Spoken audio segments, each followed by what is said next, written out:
Welcome to Spoken Soul, home of the essential athlete. I'm Terrance, here with Anthony, and today I just want to catch up and see where we are as we close out the month of May and we start to get into the cycle where we start seeing and participating in a lot of races, group runs, group rides, and so we've had the opportunity to at least be a part of two road races from the lead cyclist perspective. At least Anthony has. I was at one of them, so I want to get some insight from Anthony on his experience, what the vibe was, and what the crowd felt like when you were part of these. So let's go back to what was the date? I don't even remember the date, but it was early May. The Providence Half Marathon, road races put it on. I went down there, and every time I go to outside of the Newport, every time I go to a road race, I'm always looking for one person in particular, and and they never disappoint me.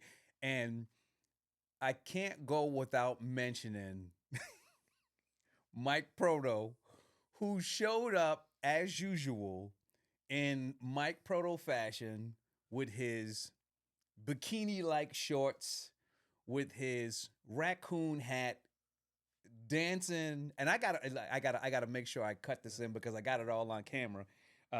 Dancing, doing his thing, but it was one of those things where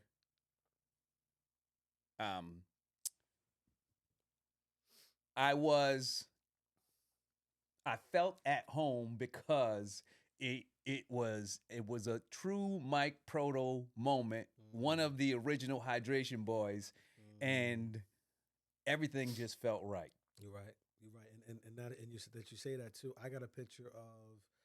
I'm gonna have to send it to you so you can cut it in. It's me, you, Mike Proto, Karen, and Marianne at the finish line of where the old Providence half used to be. Yeah. And I was thinking the same thing. And I think he might have that raccoon hat too on. Actually, I think that I might have that as part of that. Might actually be part of the actual intro. I think that picture's in there as part of the actual intro. Yeah, man. So Yeah, man. the that race, they had a couple things going on that race. And I know from a preview perspective, one of the previous episodes we were talking about how they were going to be doing a 250 or 5K to celebrate the anniversary, not just of the United States, but Rhode Island, because Rhode Island actually signed before many other states. But it seemed as though they had. I saw Jamie there, but it seemed as though they had some new lead cyclists. I don't recognize the guy who was riding with you, but talk to me about that experience for that particular race. We talked a little bit about you interacting with a couple of the actual runners, but talk to me about riding with someone new that you guys do, because sometimes we'll do the lead, then we'll switch off, and talk to me about that experience. Well, first off, the vibe at road races is always There you go. There you go. Everything. It's always everything. Um, the way that they put their total package together is unparalleled. It's just, to me, it's unparalleled. You know, when we went there, from the setup to even when they had I call them the Patriots. They have the Patriots out there shooting. I think at the I cannons talked or to whatever. them. Yeah, Listen, yeah. that was amazing. I'm mad that I didn't get a chance. I wanted to go and take a picture with them. I didn't get a chance to do that. I thought that was dope, especially since one of my besties is a New England Patriots fan, so he could appreciate that.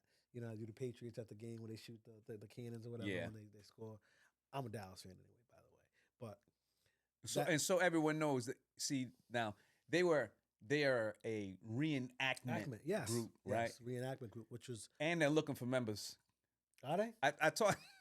So I went over. I had a conversation with it because again, we talked about this a little bit, and you'll get into it as you start talking about some of the experiences that you had interacting with some of the runners. But now is one of those things where it's really about trying to build a community, and so I made it a point on that day to interact with people who I hadn't interacted with before. And so I went over and I had a conversation with them. They were trying to recruit me.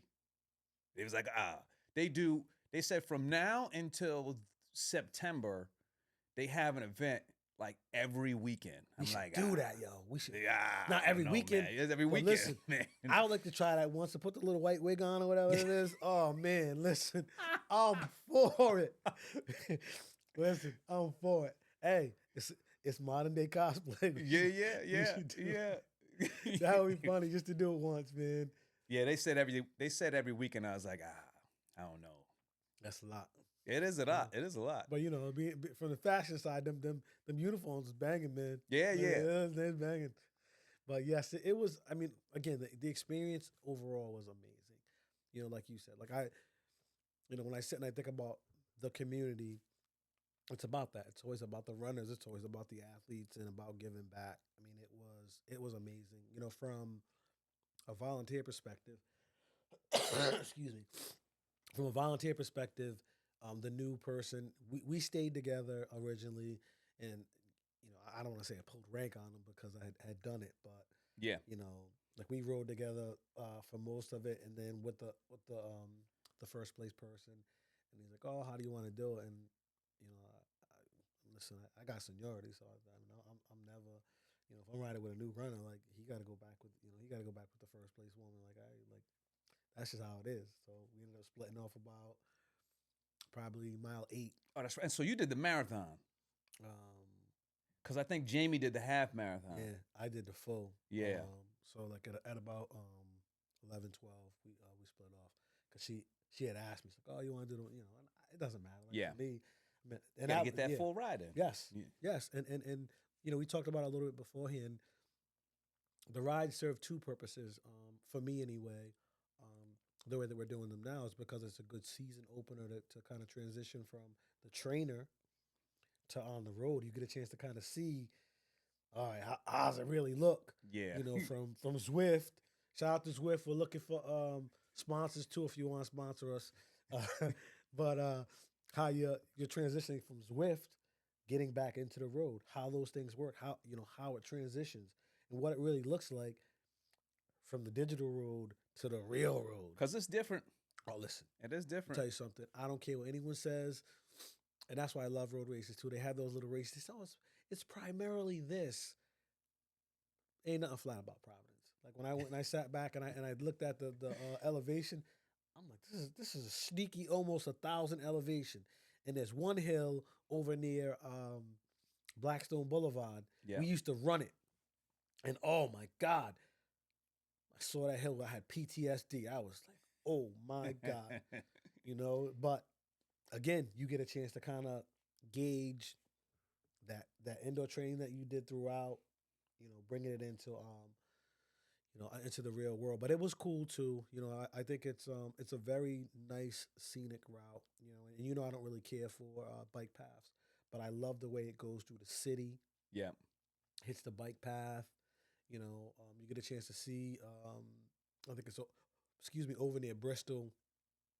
Get a chance to see a little bit of the water, come back. And I'll also say, too, what I've learned about the Providence full marathon is the residents don't get enough credit for their participation. I forget there's a guy in Bristol, where they're going, I think it's Washington Street, and he's out there playing Rocky.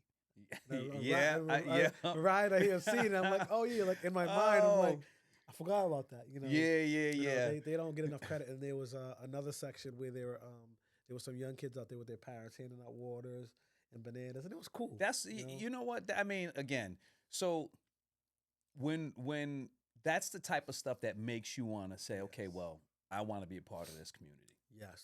And I think that, I guess I'd have to say this from an experience perspective. At some point, we have to see if we can get some of those experiences on the cycling side. And part of that is I have not been a part of any cycling events where I don't, whether it be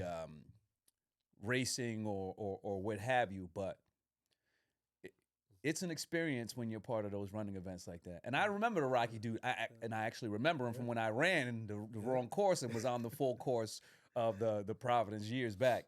Though Five Boroughs did have something similar to that though. So Five Boroughs they did have, but that was a big collective. So Yeah, you know what? Yeah, and I forgot about that. And so Tim just did the Five Boroughs again. We got to get up with Tim. I almost forgot about the Five Boroughs because that's between the expo, the expo was between the ride through the city before. Oh, that was crazy. And then the actual Five Boroughs ride. Yep. Listen, that was an experience too. That's a great experience. That honestly, the best part of that was us dipping, trying to get back before the time frame. In the robe. In the robe. Yeah. And I think what else? There was another. I think it was the ponies. I got to bet on the ponies. And again, you talk about community, and even outside of that, and you talk about a lot of times, and I always tell people, and I've been thinking about that, trying to get back into solidly running. It's about the journey and the experience. Even when you think about that Five Boroughs experience, the riding part of it was great, but to me it was all the stuff in between. When we went and we stopped to eat, and they had I think it was the pigeons or whatever it was. Was it the pigeons or seagulls? Seagulls. Seagulls were trying to attack people for food and stuff. That's what it is, and those experiences in between. Because you remember that stuff. Because you remember that stuff. You remember when we were scoring around because the weather had shifted. And we had to go to REI for everyone to try to find like the covers, and all that other stuff because we hadn't anticipated for that. And those are the experience. Matter of fact, I think he still got my damn gloves because I still ain't found my gloves. Everybody was losing stuff. Yeah, and I still ain't found my glasses. Yes, so it's those, it's those things, and I think it's the relationship building that happens in between. Yeah, Tim. By the way, not to cut you off, and I know you got my glasses, man. Bring them back. And it sometimes you move away from that, and it reminds you of how you it's almost like New Edition said, you got to come back home. You know what I'm saying? Yeah.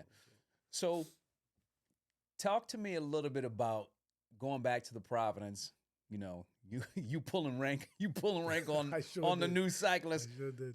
Talk to me about the experience interacting with the runners, because sometimes it's one of those situations where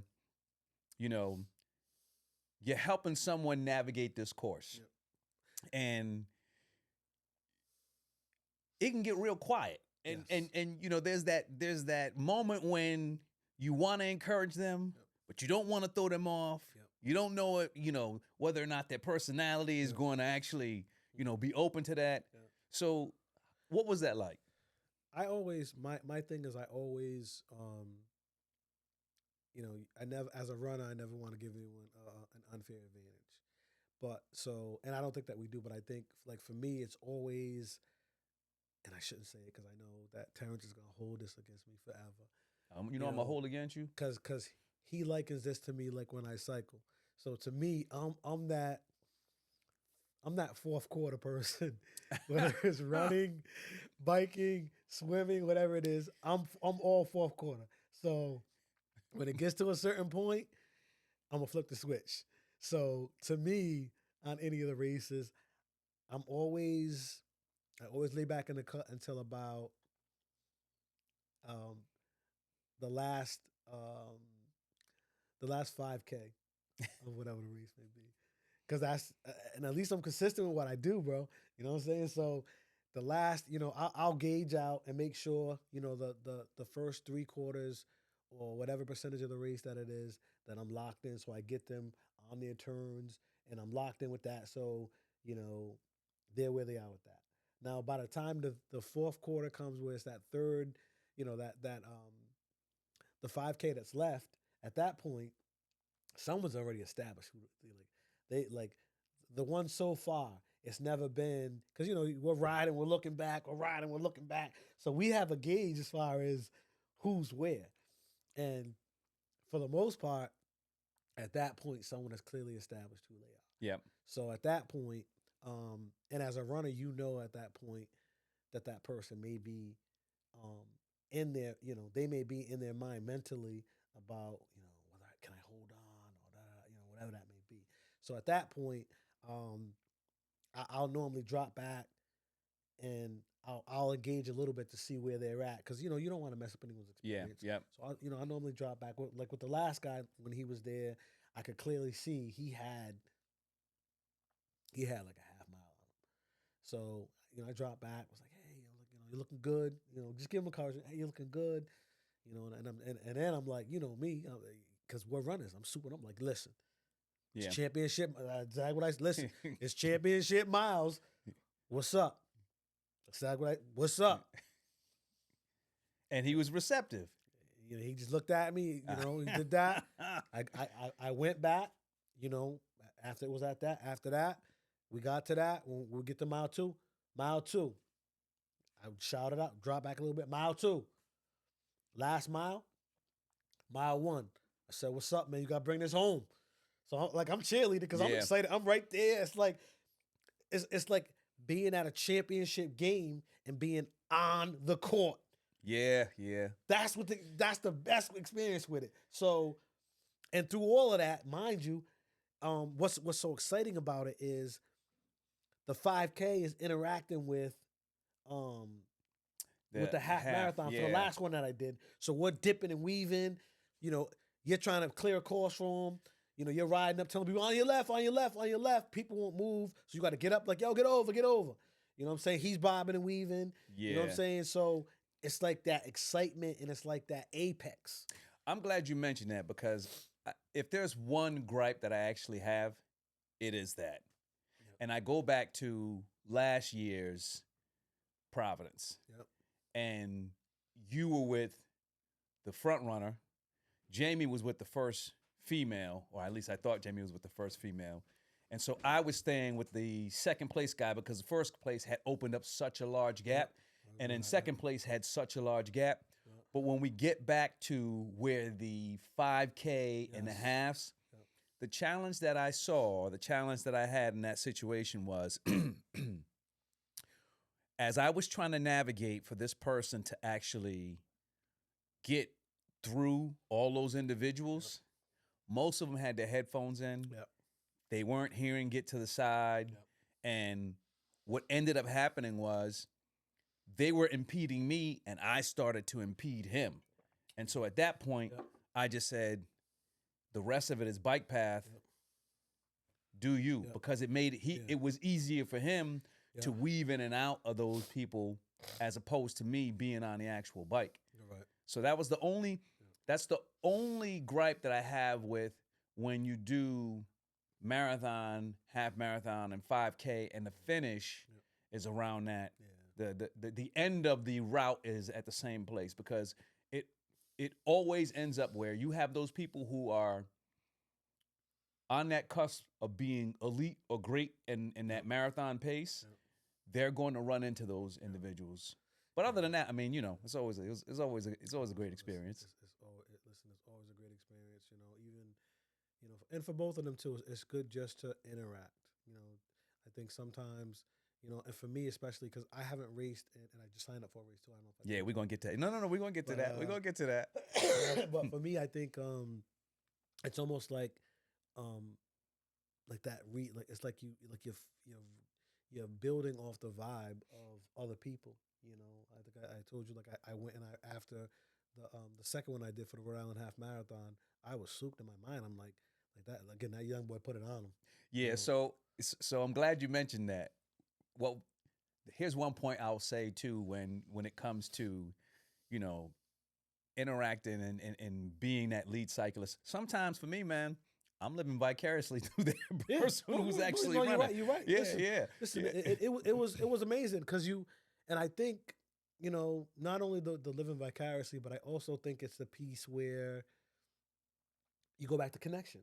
Yeah. I finished that race. My whole thing too, which we all do, I never try to get into the vibe with them, right out there. But excuse me, say for example, when we went through, I let him go through, do his thing. And after that, I just ride off. I don't try to interact with him. I want them to get in their glory. But it's beautiful. He came and found me. He was like, "Oh yeah, I had to come and find you." You know what I'm saying? He's dapping me up. Same thing happened at Providence. He comes up, he's dapping me up. So then when we're talking, I'm interacting. He's like, yeah, man, I appreciated that. Da, da, da. And I'm like, that's what it's about. So, one of the things I did, which I didn't do, and I'm going to start doing is, I end up taking a selfie. I'm like, come on, man, let's get a selfie. Just because it's that whole connection piece. You become a part of their journey and their story, and I think that's beautiful because it's no different than the things that we talk about when we talk about people like Mary Ann. We talk about Skip. We talk about those people who, and even down to Charlie, how they become part, like they're part of your story. You know what I just realized? We're part of the ecosystem. Yes. Yes. We're part of the ecosystem. Yes. So, all right. So you kind of jumped into this, and this surprised me. So I'm down at the Providence, and I hadn't ridden yet, and so, and I haven't ridden outside yet. Yeah. So I'm on the road to getting back outside. And I think I should be able to ride outside next week. I think the first thing for me is going to be the distance. So anyway, down at the Providence, I got the opportunity to see the marathon take off. I got the opportunity to see the half marathon take off. I got the opportunity to see the 5K. And the best part about that was I got the opportunity to see the kids run. So then let's fast forward. I think it was maybe 2 weeks or the next week. It might only been a week. Because it was the roadie half was May 17th. Yeah, something like that. It was May 17th. It was only like a week apart. It was only like a week apart. So we hadn't talked, and all of a sudden I see this picture, and it's you at that half as a lead cyclist. So talk to me how that came about, because in one of the previous episodes we talked about, I hadn't seen anyone else having lead cyclists be a part of the race. And the beauty part about seeing that is this. I think that now, because, when we start talking about whether it's different races, cycling groups, running groups, there's something for everyone, right? It's all dependent on, what the difference between the experiences are. Yeah. But I'm glad to see that now there are at least some other races are providing that service to some runners. So how did that come about?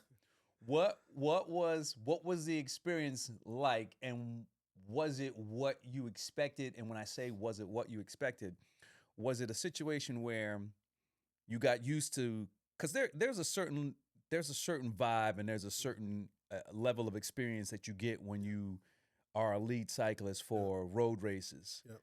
Talk to me about the similarities, the difference, what brought that about, what was that experience like? Well, the experiences are always amazing, because to me, like, it's always about the vibe. Yeah. And I think, you talked about the ecosystem, being immersed in that ecosystem works for you as a participant and as someone who is receiving the benefits of that ecosystem. Yeah. Mm-hmm. So for me, and I'll always say, no matter who the organization is, if I can be a part of that ecosystem and I can give back to the community, it's not about that organization; it's about the community of runners, because that's my collective. Yeah, that's where I started out at. But Charlie Brieger and I, we go way back.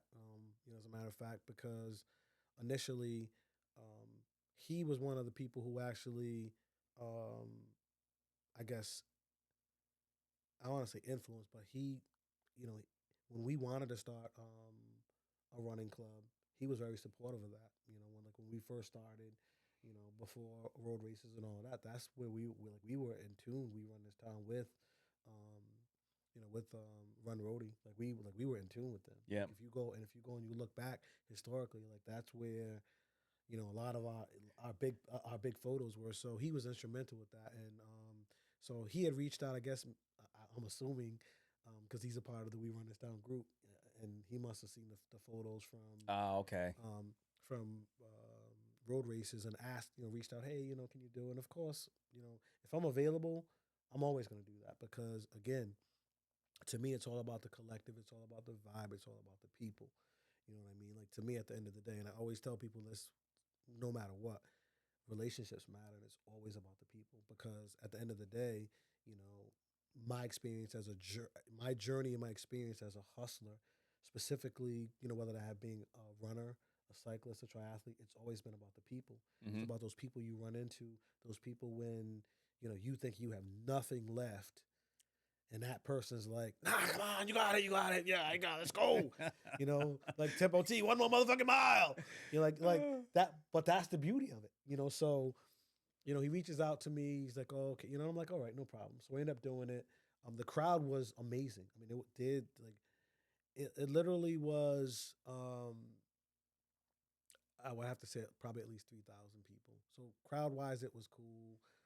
The vibe in the beginning, um, nobody does it like Marianne does. So I mean, Oh yeah, I so forgot so about yeah. so I'm biased about that part, but you know, it was cool. You know, it was cool. I ran into actually some people that I knew, who were actually running. I got a chance to meet some new, running clubs that were out there too. So that was exciting. The start was, and again, the way that they have it set up is a little different. Like they set up on the street, but then they end inside the Pierce Field. Yep. Yep. Okay. So, Yeah. and that causes to me some logistical problems because that street that it starts out at, it was delayed a little bit because there were some cars that they were still letting going through or whatever. So that traffic piece could have been a little better. But you know, once You ain't getting your time, man. what'd you say? You ain't getting your time. Now you are. Oh, I get my time. Nah, that whole time was on me. Okay, so Speaking to the mic. my bad. So you know the initial part of it was good with that piece. You know, you go up, you take a left, and then you know you go toward Bullock's Point and all that piece.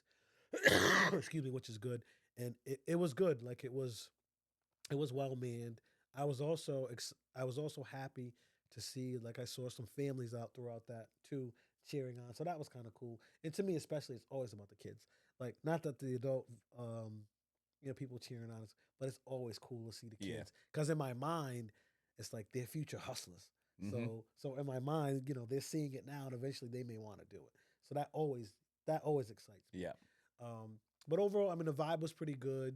I think the course was as it was. I mean, you spent a good amount of time in the on the bike path.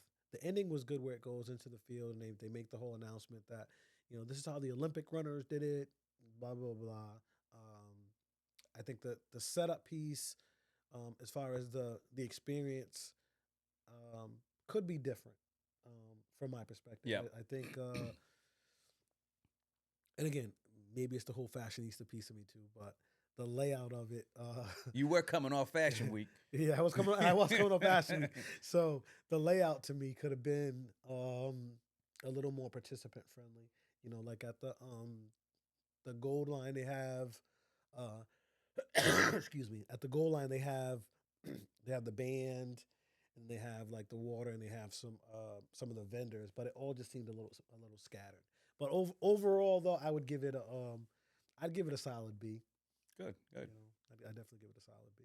I do think that the fact that ends at Pierce Field and they have that stage and that Yeah. they have an opportunity to really make that a Yes. great experience for individuals who are running that race to pull up in there, cross that finish line, and then to partake into whatever activity that they have going on afterwards. So Yeah. you have two races down on the bike right now as a lead cyclist. There's one coming up. We're not going to get into it too much, but you got to figure out whether or not because you know the Bristol's coming up next. Yeah, the Bristol. I got to check and see if I'm going to be on a corporate plantation or not that week. I potentially have some travel, so I gotta see if how that works out. I'm checking to see if I got travel like that, like it's like right there on the cusp. So if not, I'm definitely gonna do it. All right. You know, I love Bristol. Bristol is my nemesis, and you know, it's my nemesis. I mean, I love riding it. I probably would never run it again. Well, I mean, that remains to be seen because you signed up. So I want to talk about the race, but I don't know if I should hold that until the next episode. Let me just ask you this: what type of race is it? Is it a tri No, or so is it's 5K. It's 5K. All right, 5K. 5K. We're building base. You know, honestly, and I know we'll go into it in the next chapter, and that'll be a good like. I think is it the balancing act one? No, we'll talk about that. Nah, we're gonna do. Or- We're or gonna do. the essential athlete. Yeah, yeah, Okay, yeah. yeah, we can talk about that then. Yeah. But basically, what I'm trying to do is I'm trying to be like the $6 million man. You know, I'm trying to get back into being a triathlete, but I'm trying to build my base, where you know I have all those things covered, Yeah. solid basis. You know, from a perspective of being a 55-year-old man. Oh, yeah. So I think that's a good place to wrap this up, particularly since you mentioned being a $6 million man. I wish I had $6 million shit. You know, listen, I got Cash App. That's a reference that I think some people might not get, but That's the 80s. but yeah. So we'll get into some of that other stuff on the next episode. But I guess the takeaway from this experience is, again, it's all about being a part of that community, working with the community, and actually providing that experience that brings everyone into all these different events. So that being said, be sure to subscribe to the channel, like this video, so we can provide you with more like this if it appeals to you. And we'll see you next time. And share it with your friends too.